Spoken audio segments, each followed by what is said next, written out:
We are called to order. At the beginning of every meeting, any member of the public may address the Airport Commission on any subject matter within the jurisdiction of the Airport Commission that is not on the Commission's agenda.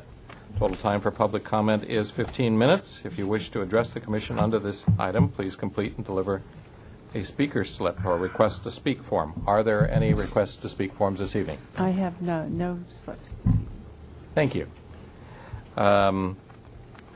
Reports. Copies of the reports relating to the agenda item are available for review in the Airport Administrative Office of the Santa Barbara website as well. Materials related to an item on this agenda are submitted to the Airport Commission after the distribution, and the packets are available for public inspection in the Administration Office. All cell phones and pagers should be off.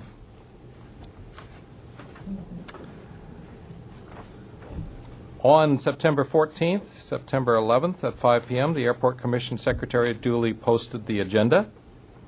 And as far as, good evening, let the record show that Commissioner Griffin is now in attendance. As far as minutes, is there a motion? Make a motion to waive the reading and approve the minutes for the meeting of Wednesday, August 17th. Seconded. All those in favor of waiving the reading of the minutes signify by saying aye. Aye. Aye. All those opposed? Aye. I would approve a motion to waive the reading and approve the minutes. Thank you. Let me restate the motion to waive the reading and approve the minutes. All those in favor say aye. Aye. Aye. Aye. All those opposed? Any abstentions? Motion carried. The consent calendar. We have 3 items on the consent calendar.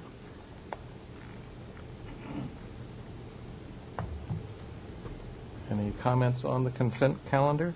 Move for approval of the consent calendar. There's a motion to approve the consent calendar. Second. All those in favor of approving the consent calendar signify by saying aye. Aye. All those opposed? Abstentions? Consent calendar is approved. Liaison reports this evening. Mr. Hotchkiss is not in attendance, and I believe Mr. Aceves is not in attendance, so there will be no liaison reports from the City of Goleta or the City of Santa Barbara, which moves us directly to administrative reports. Okay.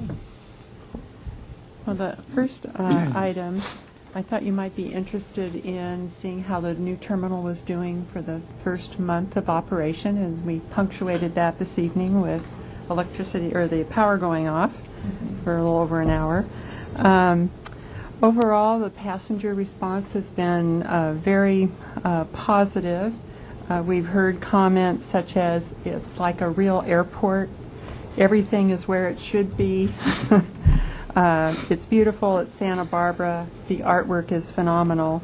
Of course, there have been passengers that thought it wasn't Santa Barbara and that they like the old terminal better, but they are, at least from our judgment and hearing from the tenants and ourselves, the majority of people have very positive comments to make. The terminal has many new systems. It's very automated, which the old terminal was not. It was very manual. We have 3 escalators, 5 elevators, 3 passenger boarding bridges, HVAC systems, security access control systems, and it goes on and on and on. So as you can imagine, we have spent the first month adjusting room temperatures so that everybody is comfortable, neither too hot nor too cold. Adjusting our security access control system, the paging system. We've had volume issues.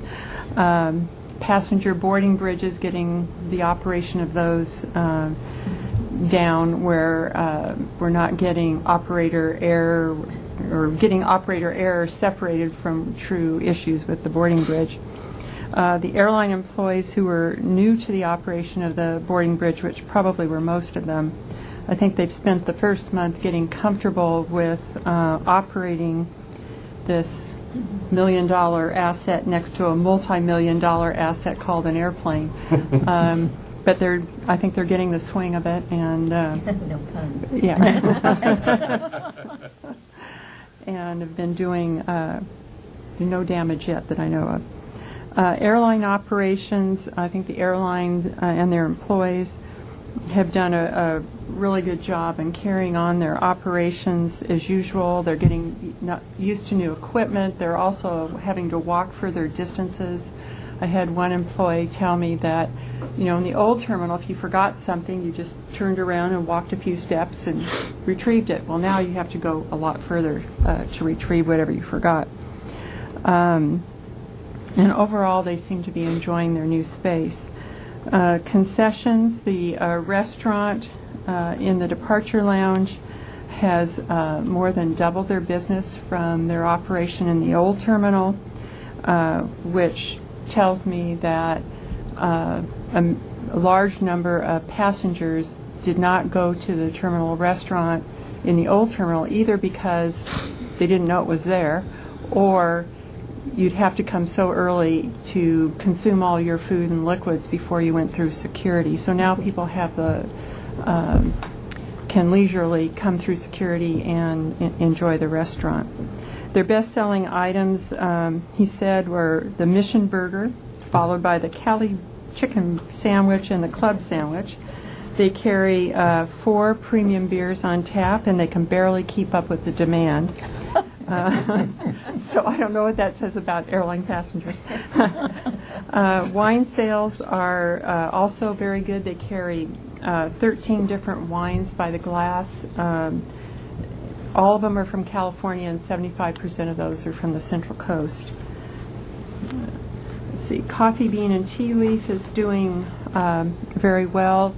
I think the passengers like the name recognition and a consistent product and the training of the baristas. It kind of sounds unusual to have a barista at our terminal. Comments that the restaurant has received is that passengers are pleased with the restaurant's appearance, the food and beverage quality, and the fact that it is offered post-security. We've had some negative comments, as you are aware, that people who are meeters and greeters, either dropping off or picking up friends or family, have no food option yet pre-security. But within the next 60 days, we will have a Coffee Bean and Tea Leaf down on the first floor pre-security, and people will be able to get not only breakfast breads, but salads, sandwiches, burrito, and, of course, espresso drinks and so forth. The Santa Barbara News and Gifts, their sales are up about 40%. Their best gains were in magazines and candy and snacks. They're selling 2 to 4 bottles of wine a day. Local products such as the Good Cookie, the Santa Barbara Biscotti, and Santa Barbara Olive are also doing very well. They were surprised that they're selling about 4 cases of water a day, and that's a lot of water. The issues that we've run into with having concessions post-security is deliveries are an issue with security in terms of having to have their product looked at by airport patrol, or have their employees having to go through TSA security. So we're working out those bugs the best we can. TSA employee response has been 100% positive, according to the Federal Security Director, Jeff Spock. The employees are very appreciative of working in a state-of-the-art security checkpoint and checked baggage area with the latest technology. He said comments from passengers have been that they are experiencing first-class customer service, little or no wait times, extremely helpful while traveling with small children, and the TSA treats passengers with dignity and respect. So I think also employees feeling good about where they work makes a big difference. Airport staff is having to staff the exit from the departure lounge about 20 hours a day. That is so that when people exit the departure lounge, they don't go back in it without going through security, or people who haven't gone through security are prevented from going into the departure lounge. So that's a bit costly, and we're looking into some technology solutions to hopefully have to minimize or do away with the person at the exit. Ground transportation, the rental cars say their contracts are up about 12% over last year. They're very pleased with their location and bag claim and the new rental car ready lot. MTD bus stop is an issue. The west side stop is closed due to our construction of the short-term parking lot, and it will be closed until the end of the project. So Tracy and MTD staff are trying to locate an alternative stop on Moffett closer to the terminal. Right now, passengers are having to get off near the bend in the road by Fairview and Fowler Road, and that's a long walk from over there. So we have been receiving some complaints, and MTD has as well. So we are working on hopefully a solution to that to get us through construction. The taxis and shuttles seem to be functioning okay. They're staging right out in front of the terminal, and so far I haven't heard any big blow-ups amongst themselves. The items that we're addressing, as I said, the food and beverage on the first floor. Signage, we've discovered that there isn't probably enough signage within the interior of the terminal to get people from either the gate to bag claim. So we as staff have gone through the building and identified different areas where we will be adding signage. Additional ADA enhancements. The terminal is fully ADA compliant. However, there are additional technology that we can install that will improve the experience and accessibility for the hearing impaired and visually impaired. Our paging phones have a TDD machine associated with them, which we didn't have in the old terminal, and so we're researching how to use the TDD machine with the paging system, which is not as simple as it sounds. We are also looking at loop systems for the hearing impaired, so that it improves, not necessarily people who can't hear at all, but people who are hard of hearing, to improve their experience in certain areas of the terminal. Thank you. Visual paging, we're researching on how to expand the visual paging to more types of announcements that are given in the terminal. So those are all things that we're looking at. I mentioned the MTD bus stop on Moffett Road. We're also looking at amenities. We're adding plants, a plant service in the terminal, some umbrellas and tables on the observation patio. It gets pretty warm out there and it's pretty bright. And when the coffee bean and tea leaf goes downstairs, it'd be nice to have some tables outside for people to sit. So anyway, that's kind of in a nutshell what our experience has been in the first month. There are many things that we're working on, but overall things seem to be working pretty well, and passengers seem to be pleased with the experience. So that concludes my report. And if you have any questions, I'd be happy to. I appreciate the report, and also wanted to make positive comment on your response to a request for dining pre-security. In your thorough research of airports such as LAX not having pre-security dining at all unless you go to the theme restaurant, and other comparable airports, and wanted to commend you for your thoroughness in the response. Thanks. Did have one item. I had a member of the public ask me about safety telephones in the parking lots, and if there were any plans to get like emergency call boxes in the parking lots, especially as the current parking lot now is quite a bit further away from the normal terminal. Well, certainly most people have cell phones. If they're not, it's not 100%. We haven't actually had that request, nor have we considered it. That's the first person I've heard Me too. suggest it. They must work on a college campus or something where they do. Well, have- there's a lot of them out there on our college campus. I mean, many college I imagine UCSB has those as well. Right, about 300 of them. Yeah. Can you just loan us a couple?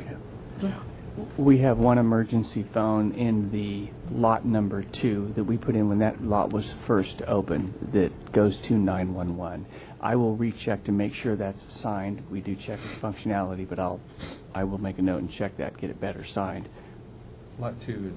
Correct. But I'm we- sorry, it is the long-term lot on the other side of Fairview here. But we don't have that in long-term lot 1, nor will- planned for the short term. Yeah, which will very soon be a fairly remote parking lot. Well, once we get the old terminal, the path will be a little straighter. Right. Oh, thank you. Okay, thank you. Are you ready?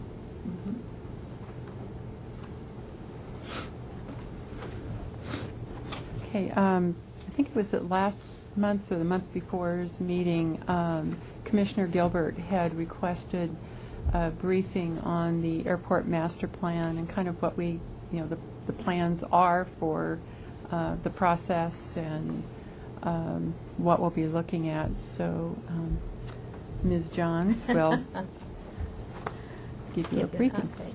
Yes, indeed.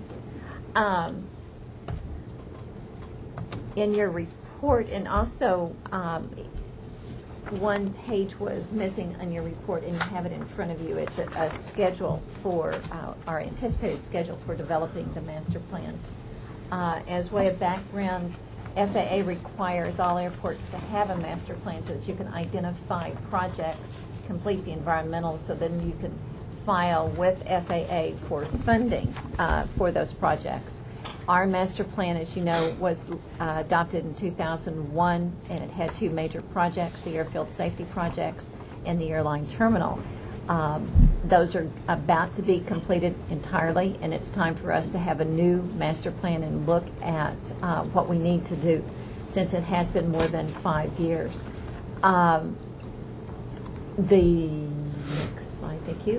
The focus for the new master plan, as we've talked about, will be consolidating all general aviation to the north side of 725. We need that because the airline terminal, any future development, whether it's vehicle parking, aircraft parking, whatever, has to go to the south. And in order to do that, we need to relocate one of the FBOs. The terminal expansion will also be looked at, or the terminal facility under capacity and building requirement needs based on passenger demand, and that needs to be updated as well. And then we also, as I mentioned, really are interested in relocating the remote parking lot to closer to the terminal so that we could eliminate about the $850,000 a year that we're paying for the shuttle. Airfield safety conditions and facility needs will also be a major focus. There has been a need, I think, for parallel taxiway, a second parallel taxiway to the main runway, and that will be one of the main projects as well. I believe you'll recall that we did distribute requests for qualifications. We did that in January. We received 7 proposals or statements in February, conducted interviews of the 3 firms after being evaluated. We evaluated based on the criteria established in the RFQ. And then we interviewed 3 firms, Kaufman Associates, AT&TB, and Mead & Hunt. Overwhelmingly, unanimously, the committee thought that Kaufman Associates was the company that we should negotiate with. We also did not background checks, but reference checks, sorry. background comes next week when they show up. Summary of the work items. It is going to be an extensive process, probably 18 months just to complete the plan and the preliminary environmental. We'll start by establishing a planning advisory committee in which members of Airport Commission will be some of the first to be recruited to participate, along with FAA, Caltrans, and other stakeholders. General Aviation in particular will be there, the FBOs, other people on the field and in the community. That planning advisory committee will meet periodically to review each chapter of the master plan as it's developed. First, they'll do the inventory of all of our plans and data. They'll conduct the forecast of air traffic and operations, demand capacity, both airside and landside, if we have changes there. And then based on that demand capacity, they'll prepare facility requirements in order to address those forecasts. And as part of that, they'll come up with alternatives, scenarios for development, including a no-build option that is required. And then we'll have the recommended master plan concept and a financial plan. How do we intend to pay for these identified improvements? As a product of the master plan, we'll also have an updated airport layout plan, which will incorporate all of the facility requirements that we've identified. And those will be drafted on the plan and submitted to the FAA for their approval. As you know, public coordination communication is essential in any kind of planning process. And we sort of have an overload of meetings. FAA was kind of concerned that we were doing too many meetings, but we felt that we wanted to push that item so that we do have as much participation as possible throughout. Then we'll have the final reports, and then program level environmental will take place. FAA, of course, will not pay for any of the California environmental work, but they will pay for NEPA. We have a contract with Kaufman Associates. It's going to council on October 11th. We will initiate the process after council approves, and we get a fully executed document and a notice to proceed. As I mentioned, 18 months is the length of time we're looking at, and then an additional 6 months for environmental. How do we pay for it? Surely you heard all of the news about AIP, and we were very successful in getting our grant. The master plan contract is $893,595. Funding sources, our AIP grant at 95% is $971. Our match is $41.6 thousand. There are ineligible items, as I mentioned, under environmental because it's just CEQA's not covered. So the airport will also use airport reserve funds to pay for that. I'm sorry, what's CEQA? What is CEQA? California Environmental Quality Act. You know that, but maybe they don't. Oh, I got it. So that's it, and we want to get the process started soon. We need to, because as you recall, part of our idea too is that once we have the layout, once we know what facility requirements are required, how the airport's going to look, then we can start our RFP process for the FBOs. And that's important for all of us. Any questions or any information I can provide? Very nice summary, Ms. Johns, and thank you for your added input, Mr. Lincoln. He's good. If there are no questions or comments, we will move. Will you be giving periodic, excuse me, I know we got this, will you be talking to us about what's coming up on the planning anymore, other than just what's on these things? I mean, The commission will get periodic Okay. reports as we go through the process, and 3 commissioners will be on the planning Oh. advisory committee.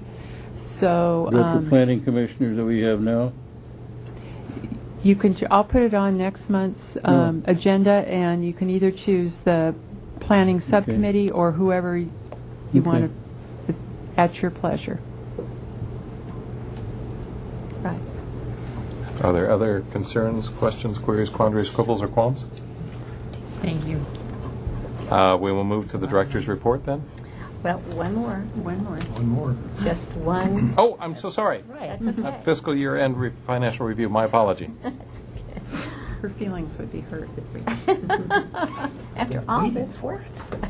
That's right. Just briefly, as you know, these are, the city hasn't completed the audit, end-of-year audit, but we're fairly confident with the numbers. When we started our 2011 budget, we thought we'd be operating in the new terminal in April, and so we factored in increased revenues from airlines and concessions, and we also increased our expenses because of that occupancy. We felt that passenger traffic and airline activity would be flat, and commercial industrial activity rates would be maintained because of the economic situation. But we did feel that we'd have some growth in general aviation revenues, in particular because of the GA landing fee. And as a matter of fact, passenger traffic increased by 0.33% of 1%. So we're, I think that's 500 people maybe in the scheme of things. So it was flat. Fuel sales have exceeded 2010 levels by 3.81%. I think part of that is increased activity, but also the self-fueling facility that we have on the field. Commercial industrial properties increased overall, dollar-wise, 7.5% over budget estimate. And we were conservative in commercial industrial, but even with that, we were a little over 3% greater than 2010 revenues. So that did show some increase. And of course, as you know, we were delayed in occupying the new terminal building. Commercial industrial, 7.5%. Leasing activity continues, and in fact, Rebecca has leased 2 properties that were vacant for quite a while, and both of those are fairly large. I'd say at least 3,000 feet each, maybe. So that has helped us. Our vacancy rates are so low. They continue to be very, very low. Non-commercial aviation is up 25.7%, and as I said, GA landing fees certainly exceeded our expectations when we did this, and fuel sales are slowly increasing as well. Airline terminal concessions, we had a total positive variance there, even though we didn't move into the new terminal. The manager at the restaurant in the old terminal really did an extra special job, and it was very noticeable in the increased revenues by having someone who understood restaurant management and was on site and actually worked very, very hard. So the restaurant did exceed our expectations. Parking and concessions, parking continues to lag, and it has been off since at least 2009. Each year it goes down just a little bit more. So I'm not exactly sure what's causing that. We need to look. Commercial aviation revenue, landing fees were on target, but the building rental was down because we didn't occupy the new building, and we had factored in those 3 months. Interest is down 13.9%. The city's investments, as they roll over, the good ones are gone, and it's very difficult to earn money in the market, especially for a city that's very, very constrained on investments. TSA reimbursement is lagging. We are still needing funds from them. I anticipate that we will get full funded. We have a contract, but I think they were also tied up with all of the delays in Congress, and just their funding was tied up, but we will get reimbursed. So our total revenues were 3.1% above budget. And I have a footnote here that we included airline terminal gala revenue because, as you'll recall, we went to council and we increased our appropriations. And because we did that, I wanted you to know that that was included. And in the expense side, we do have the expenses for the gala and the open house as well, so they're offset. This gives you an illustration or a comparison by category, line item this year versus last year. We are up interest is down, and other is down as well. And other is down, that was a reimbursement from Signature for a number of years for mitigation that had the airport had undertaken back in the 90s, mid-90s probably, and so they were paying us back at 1 cent additional in fuel flowage fee. That was completed, totally paid off, and so that's why that's down somewhat. Our expenditures, $11.7 million. Overall, we were under budget by 3.7%. Salaries, I think we'll probably always be under on salaries. We cannot seem to fill positions at the airport. And as you can tell, too, we also had furlough savings again. That was the second year for furlough. We're in our third year of furlough. But last year, the airport had $124,000 in savings. Supplies are down because, as I said, we had increased anticipated utility costs and supplies for the new building, and we didn't need that. ARF, once again, is over budget by 4.5%. Once again, it's end-of-year adjustments for a variety of issues. Special projects, that's the parking shuttle. But we also had the survey that is one of our projects to do a new airport boundary survey, and that's underway, not quite completed. And then, of course, the terminal gala. All of our expenses came out of special projects. Once again, a comparison by line item and by category, which shows this year compared to last year. Allocated costs are down this year, once again, I think because of furlough and cutbacks downtown. So we're on target. Once again, we came through with more revenues than expenditures, and are looking forward to this year doing the same because we've got debt service to pay. Be happy to answer any questions.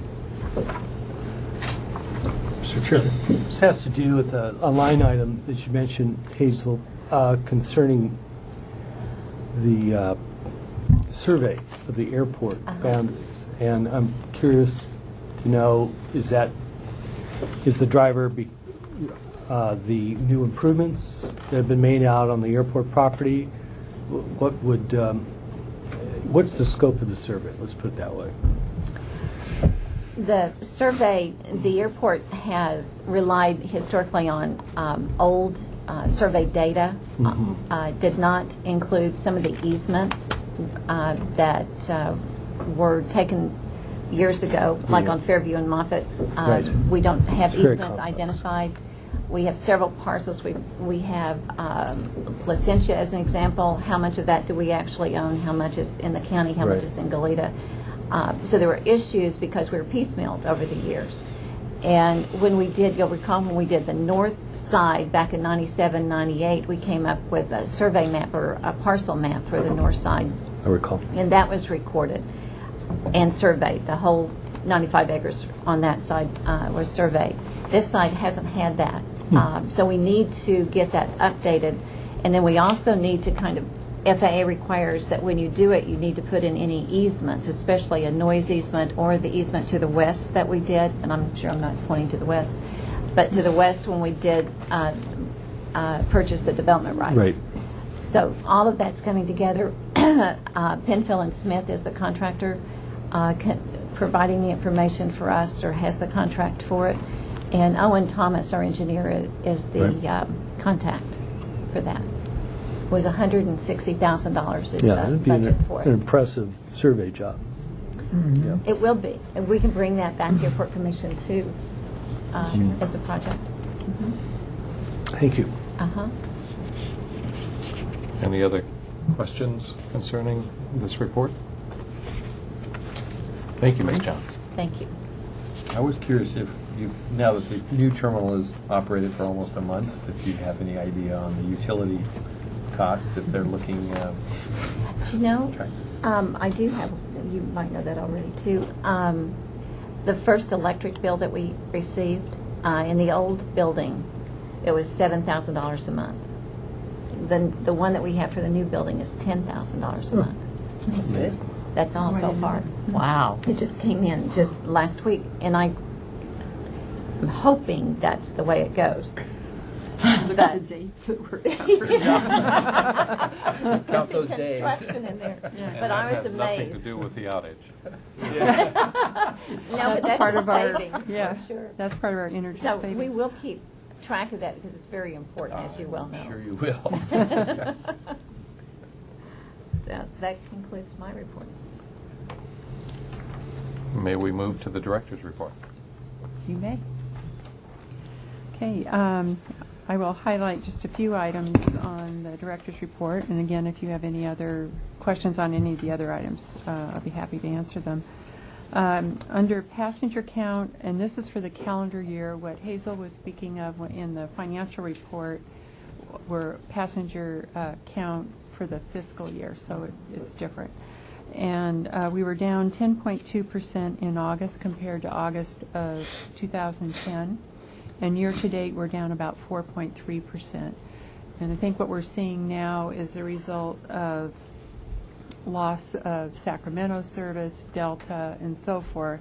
It's finally hitting the comparison with the years that when we did have that service.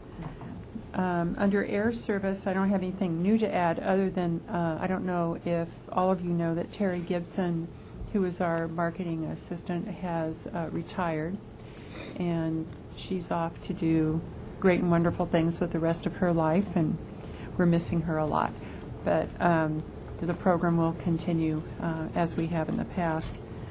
Under capital projects, the airline terminal project, as you know, we're in our final phase, which is the deconstruction and relocation and refurbishment of the historic portion of the old terminal, the new short-term parking lot, and the new terminal roadway. Building 120, which was the rental car building, is gone. It's been demolished. And deconstruction on the terminal has begun. We did lead and asbestos removal, and if you go over there, it's looking pretty pitiful. I had one lady contact me very alarmed about what was happening with it, and then I told her what we were going to do with the historic portion of it. She kind of likened the area to a war zone, and I'm not really sure how to make it any prettier than it is. I mean, it is what it is, but hopefully, we'll be through that in the coming months. The next phase, if you go over there and look, you'll see an elevation difference. If you go out the north rotunda of the new terminal, you see a big pile of dirt, and then if you look just next to it, you'll see a big drop-off. And that area will be filled so that the historic terminal will be raised to the same level that the new terminal is. And the soil will be conditioned so it won't be subject to liquefaction and will be earthquake safe. So that's kind of what's going on with that now. They'll start the soil conditioning hopefully by the end of the week. The contractor is supposed to be on site this week. We will be installing, I think, up to 7 different informational signs, both on the exterior of the terminal and the interior of the terminal, to explain this next phase. We've gotten a lot of questions and curiosity amongst not only passengers but the public in general. And then we'll be also putting some information on our website to explain what will be happening. So we're kind of getting toward the final part of the whole project, which will be good. And that is what I was going to highlight this month. If you have any other items that were on the director's report, I'd be happy to. Madam Director, you had a passenger comment about deplaning and needing to go through departure and then back downstairs. Thank you. I thought there was a very valid response, and I think it's important for all the public to know your response and the overall impact of that. Well, right now, while the construction site for the old terminal to be relocated is fenced off, which blocks passengers that are deplaning on the ground, SkyWest at Gate 5, from just walking up to the terminal and around it, as opposed to coming up to the departure lounge again in the new terminal. So because they can't do that, they have to come back upstairs and then go back down again. When the whole project is done, there will be an exit gate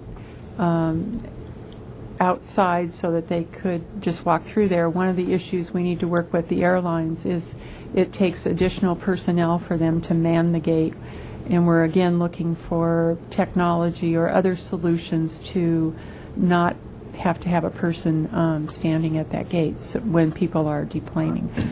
So thank you for bringing that up, because that was a concern that was raised. I thought it was also worth noting, I think because you're too humble to bring it up, that the Santa Barbara Beautiful Association, I believe that's this coming weekend, is awarding the terminal the Community Beautification Project of the Year Award, and also the director, Karen Ramsdell, the Lifetime Achievement Award. And I think we would all agree that you're certainly deserving of that. Thank It's you. a Thank you. tremendous achievement. Congratulations. And I was very pleased that the terminal was selected. Me as well. It was a surprise, but I was very pleased to have everybody's effort with the terminal recognized. So it'll be a fun event. A true badge of honor. It took a lifetime. Yeah, exactly. Almost literally. Well, It felt like that, I'm sure. Yeah, it felt like a lifetime. Well put. any other questions concerning the report? Is there a motion? I'll make a motion to adjourn the meeting. I'll second. All those in favor of adjournment signify by saying aye. Aye. Aye. Opposed? Abstained? This meeting is adjourned.